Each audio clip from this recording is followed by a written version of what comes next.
All right, welcome back, students. In this video, we're going to cover lesson 10-5. This is tangents. We'll just get started here. So a tangent to a circle, that's a line or a segment in a plane of the circle that intersects a circle in exactly one spot, or 1 point, excuse me, and it does not contain any points on the interior of the circle. So we were, good Lord. So draw a circle-ish. So we have a line that just touches it like right here. There.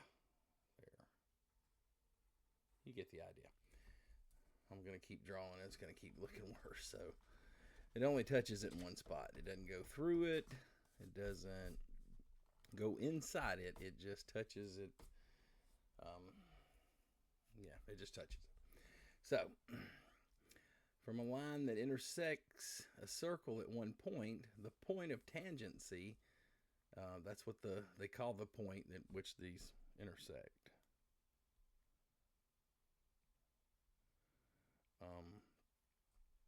Let's see.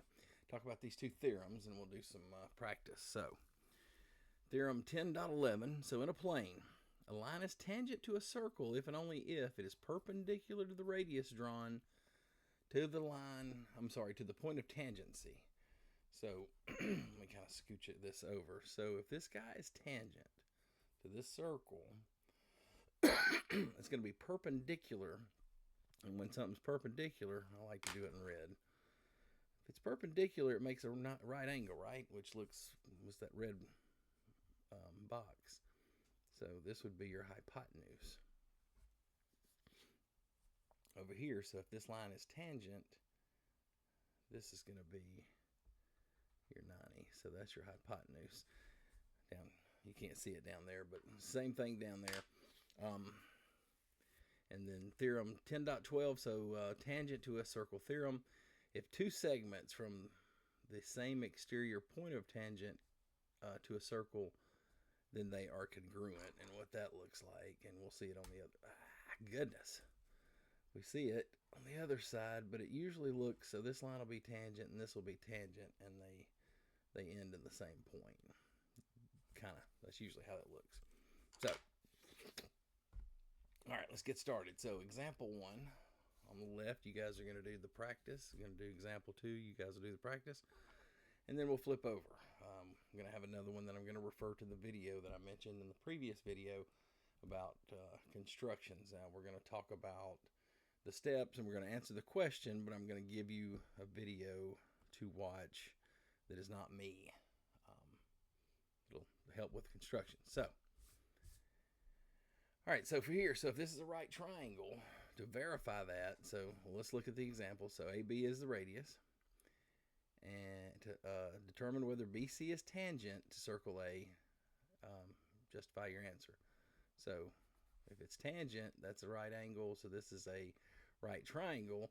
And if something's a right triangle, then A squared plus B squared equals C squared. So our two short sides are going to equal our hypotenuse, and that's why I always try to point out the hypotenuse. It's always across from the 90-degree angle. And it's kind of important. If you need this number, you're going to be adding.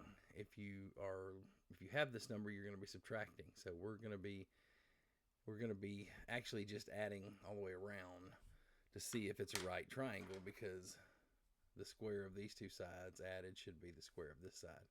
Now something I want to point out first, a little trick.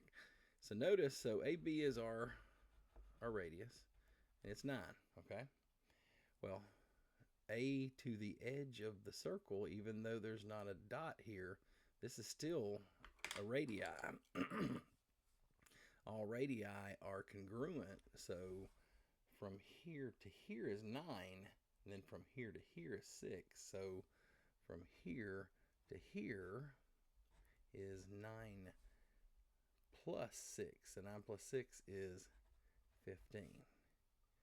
So you would do, so AB squared plus BC squared is going to equal AC squared.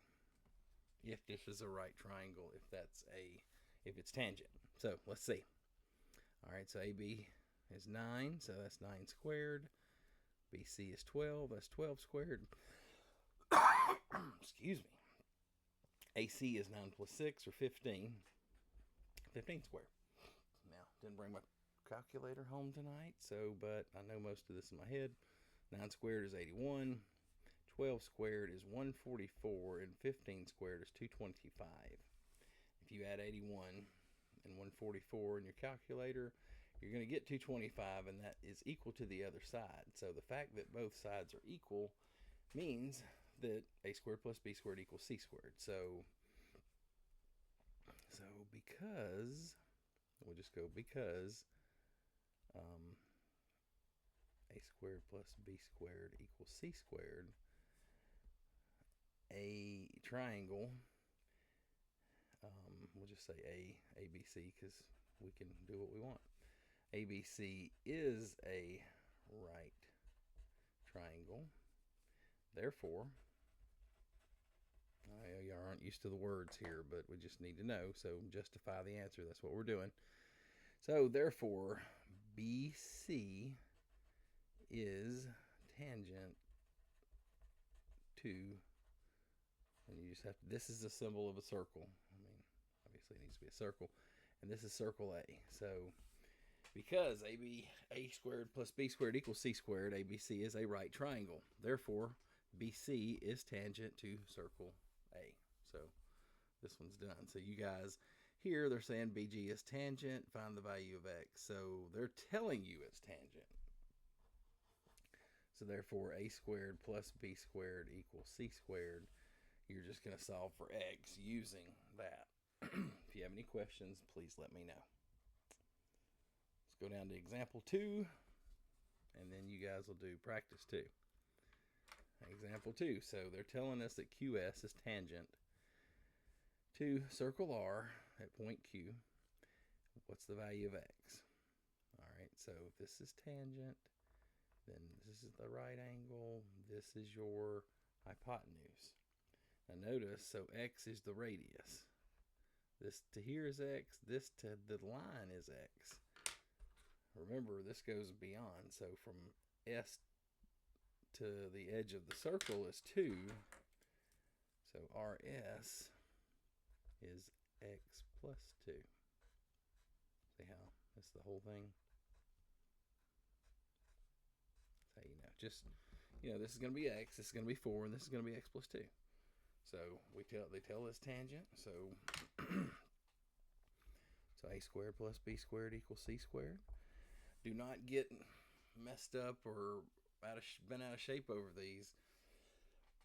Excuse me, because that's why I go back to this. This is the important one, the long one. Why? Because a and b don't matter. You're adding. So x plus 4 is 4x, and 4 plus x is 4x. Same thing. Or 1 plus 2 is 3. 2 plus 1 is 3. It doesn't matter which you put them, as long as c is over here. So we'll just call a squared x squared. B squared we're going to call 4 squared. C squared, so that's your x plus 2 squared. Now, some things I'm going to show you here.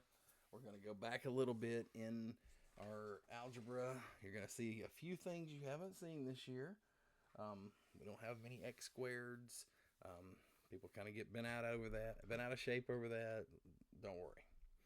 All right, so x squared is already x squared. It's down here. 4 squared is 16. All right, so I need to go over here with this. So x squared is the same as x plus 2 times x plus 2. You guys agree? X squared is the same as this. I'm going to do this over here and then plug this trinomial over here so we can start solving for x, okay?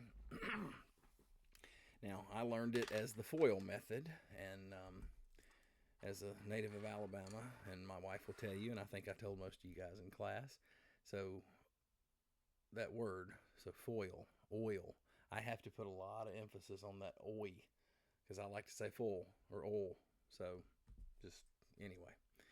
So using the FOIL method, that's first, outer, inner, last, just in case you don't know what that is. So the first would be the first of each equation. So x times x is x squared. Ah, killing me. All right, so your outer, so that's the outer ones. X times 2 is 2x, it's positive. The inner, so these two, 2 times x is 2x.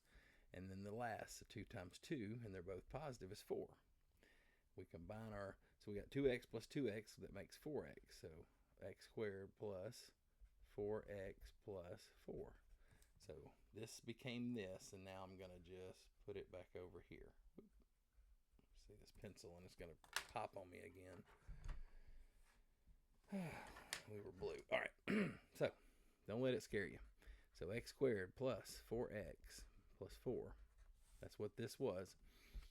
All right, now I have an x squared on both sides. They're both positive. So if I subtract it from both sides, he's gone. He's gone. So we got a positive 16. I'm just going to scooch this over. We have an equal sign. These guys are gone. I have a positive 4x, or just 4x, and I have a positive 4. So this kind of looks more like business as usual, right? All right, so it's plus 4, so we're going to subtract 4, both sides. These cancel. We got 4x. 16 minus 4 is 12. And we're going to divide by 4 on both sides. It's going to give us x equals, so 12 divided by 4 is 3. All right, so x is 3. And yeah, that's what it asked for, so we're done with that problem. All right, practice 2 over here. I'm gonna just a little hint. So find x. Notice that x is the value of your radius, or radii. So this is x, but this is x plus 8. And that's your, also, when it tells you that this tangent, that is your right angle. So this is your hypotenuse. It should also be the biggest number. Okay, flip it over. Just double checking. Yeah. So, flipping over here, I'm going to double check myself because this is, I did these, no, crapola, that was, hold on a minute, this is crazy to me.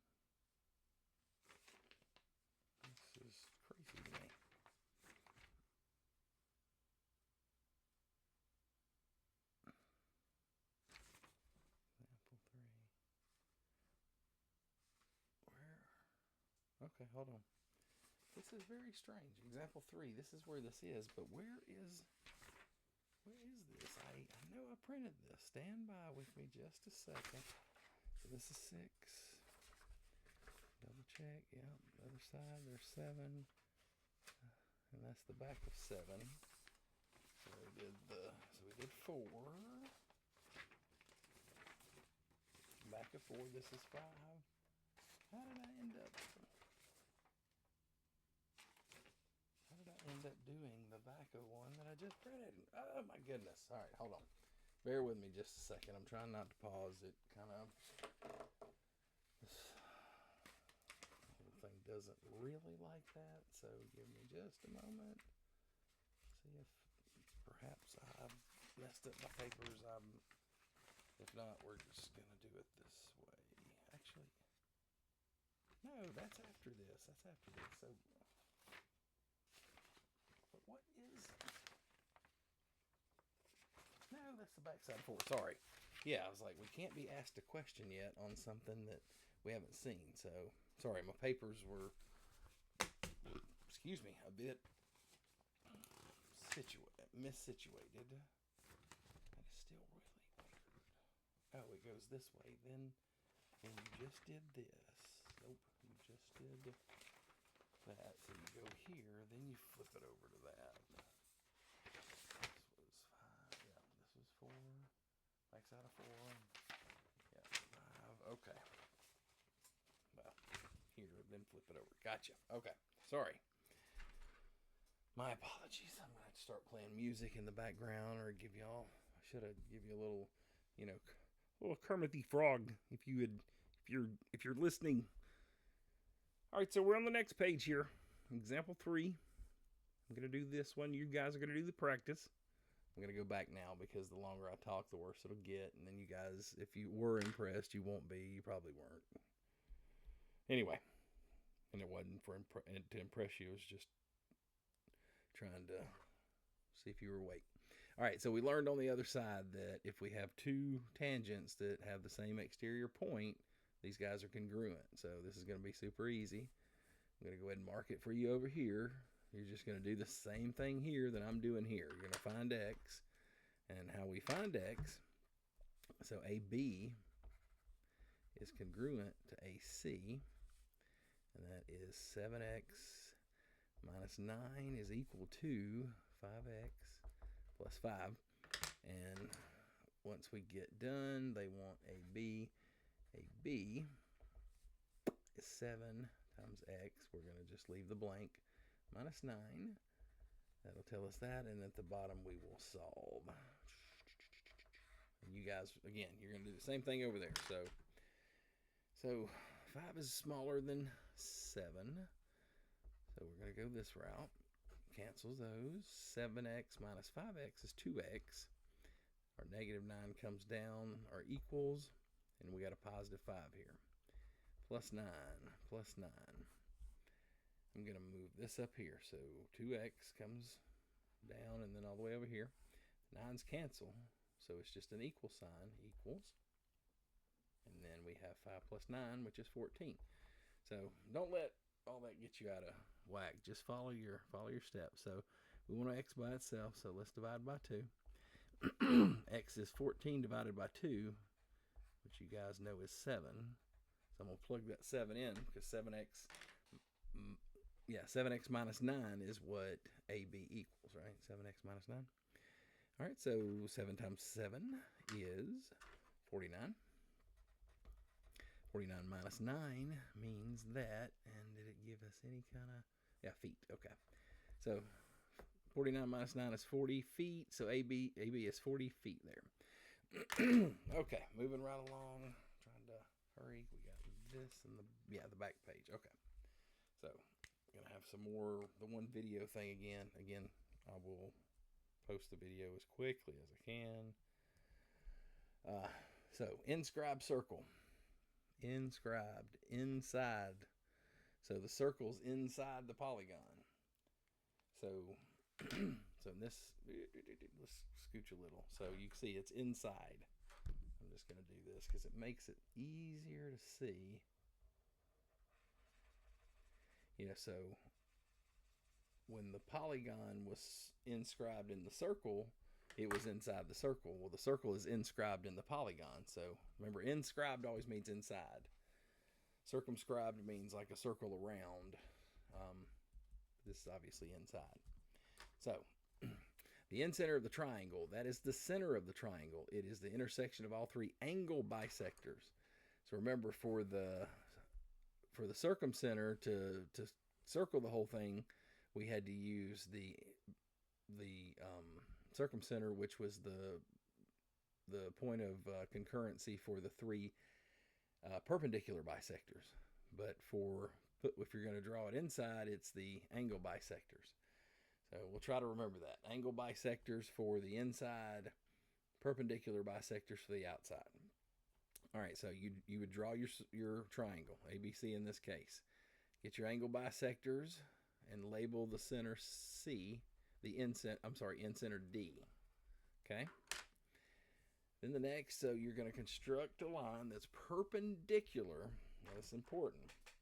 Construct a line perpendicular to AC. AC being from the vertice. I got to come up a little bit. I'm sorry, y'all. So you're constructing a line from A to C, from the vertice in to the incenter. Well, not the incenter, I'm sorry. A line perpendicular to C that goes through D. Sorry. Yeah, so that's why it's all the way out here. My bad. And label the intersection. So you would do that perpendicular to AC, and then label the intersection of the perpendicular lines. I think it's missing something here because you're going to do that with A and B. So you would go perpendicular bisector to AC. So you get this point in the middle, which is E. Hold on, D was the end center. Oh, yeah, no, I'm sorry. So we did these. Now that gave us the end center that we labeled D. I guess we did it over here. But then we drew a line. We called it AC. So not, I think it's lost in there. Hold on. I'm looking. Oh, line perpendicular to AC at point E. Construct a line perpendicular to AC. Okay. It goes through D. Label the intersection of the perpendicular line as point E. Okay. Okay, I see it now. So right here, can you see that? So this ends up being your radius, and it'll tell you that's going to be DE. That's your radius, and that's because the circle is the same distance, so it goes round. So it's going to touch here, and touch here. So it kind of does that. So then you construct this DE, that's the radius. Use that as your distance, and then you'll use your compass to go all the way around, and if possible, hide any unnecessary lines. So this is down here. Again, we're going to probably going to watch the video in class. I'm going to put it in the comments. I haven't figured out yet, but we're going to probably watch it in class on Friday right before spring break, and then we'll watch it again when you guys get back, because you will not remember. So just reviewing and going as we go. All right, so we're going to flip the page. Back page is going to have a question regarding what we just did. I know you guys, even if we're not super confident, just let's read. So when constructing the inscribed circle of a triangle, so it's the circle's inside the triangle, why do you construct a line perpendicular to a side that goes through the end center? All right, so we talked about it. All right, so it's because the distance from the end center to each side of the triangle is the same, and the perpendicular line gives us the radius of the inscribed circle. That sounds pretty good. Oh no. What did I do? Okay. Sorry. I hit something on my mouse and made things disappear on my computer, and I was about to cry because I've already done 10-4, and this is 10-5. This will be my second time doing them because last night I didn't have any sound. And again, thank you to whoever was watching 10-5 this morning and that commented. I'm going to try to find out who you are so I can thank you personally, but I appreciate it. I would have had no idea, and folks not listening, they wouldn't have known either. All right, so A looks good. We're not going to circle it. We're not going to cross it out. We're just going to do that. All right, so B says and notice there's two B's. I was supposed to fix this. So we'll just see. I joked in class. All right, B. Nope, the other B. So yeah, because the end center must lie on the midpoint of each side of the triangle. Well, a midpoint can't be on all three sides, so that's a big fat no. All right, C. Because the perpendicular line determines the diameter of the inscribed circle. Well, we talked about what that perpendicular line makes, but it wasn't a diameter, so that's another big fat no. All right, D, because the perpendicular line ensures the triangle is a right triangle before the circle can be drawn. All right, we've not talked about that it has to be a right triangle to inscribe a circle, so that's another big fat no. So we know it's A, and it's because the distance from the end center to each side is the same, and the perpendicular line gives the radius of the inscribed circle. So that's why. All right, one more theorem, one more example in practice, and then this will be over with. I'll try to make it quick. All right, so theorem. If two segments or lines are tangent to a circle, so kind of like we were talking about before, they're congruent if they have that same exterior point. All right, so let's talk about, this is not a triangle, but because these guys are congruent, That's across from here, across from here. That's like an isosceles triangle or isosceles trapezoid or isosceles whatever. But these two angles here, I'm going to do them like this because they're going to be, well, they're going to be congruent, but they're also, notice, they're tangent. So these are 90-degree angles. Should have made them red, but that's okay. So these are two 90-degree angles. So this is a four-sided figure. If the whole thing's 360 and I just gave you 90 plus 90, which is 180, that tells you the central angle, which is the guy inside, and the exterior angle, the guy outside. Well, together, those are supplementary, or they equal 180. So this guy and this guy, this guy and this guy, they're supplementary, or now, I hope by now you folks know supplementary and 180. Please, please, please. Okay, we're going to put that to practice here. Got to talk about circumscribed polygons really quickly. So circumscribed, that means all the vertices outside the circle and the sides are tangent. So it means that, all right, let's see. So see this here, it touches here, it touches here, it touches here, because this is a triangle, three sides, 1, 2, 3. This guy's four sides, it touches four places, 1, 2, 3, 4. This guy, see, it touches here in between, because that's why you got daylight, or we'll just make it pink. Okay, we got daylight, daylight, daylight. Over here, I'm just going to again do it pink so it's not super dark, but you can kind of see. And here it's just so small. All right, so these are all circumscribed. These are not, and it's because, so this guy's hanging out. They're not touching. So this is touching, but this is so much space over here. See, it touches here, 1, 2, 3, doesn't touch there. See, this is so far apart that you can draw, you can paint it. So not touching the circle and the polygon are not touching, so that's why they're not circumscribed. All right, let's do these last two. Or I'll do this one, you'll do that one.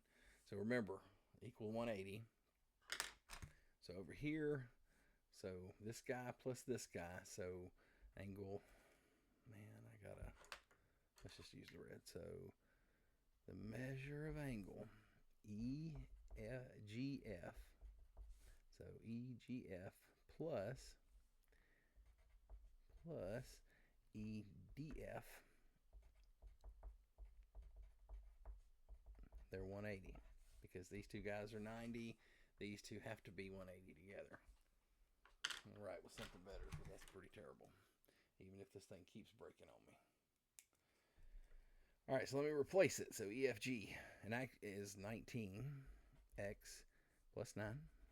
We're going to add the other angle, which was 10x minus 3. And again, they equal 180. So let's combine our stuff. So we got a 19x and a 19x. Remember, we're looking for folks that look the same. 19 and 10 make 29x. All right, we got I knew it, plus 9. And a minus 3. So 9 minus 3 is a positive 6. That took care of everybody. We just need to bring the 180. All right, so positive 6 means we're going to subtract 6 from both sides. 6's cancel. 29x, and I'm trying to be careful with this, equals 180 minus 6, which is 174. Divide both sides by 29, and we're going to get x is equal to 6. X equals 6.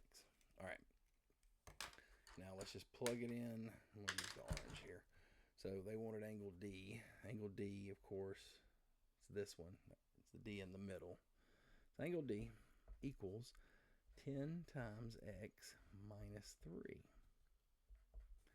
All right, so since x equals 6, 10 times 6 is 60. Then minus 3, so 60 minus 3 means that angle D equals 57 degrees. Easy peasy. All right, so over here, these two guys, and I'll make it easy for you. This and this, or this and this, and of course you got to plug it back in once you find x, but they equal 180. So, should be easy enough. Let me just double check. What's this? This is, okay, backside of that. So yeah, 10-6 is next. Have a good night, and let me know if you have any questions.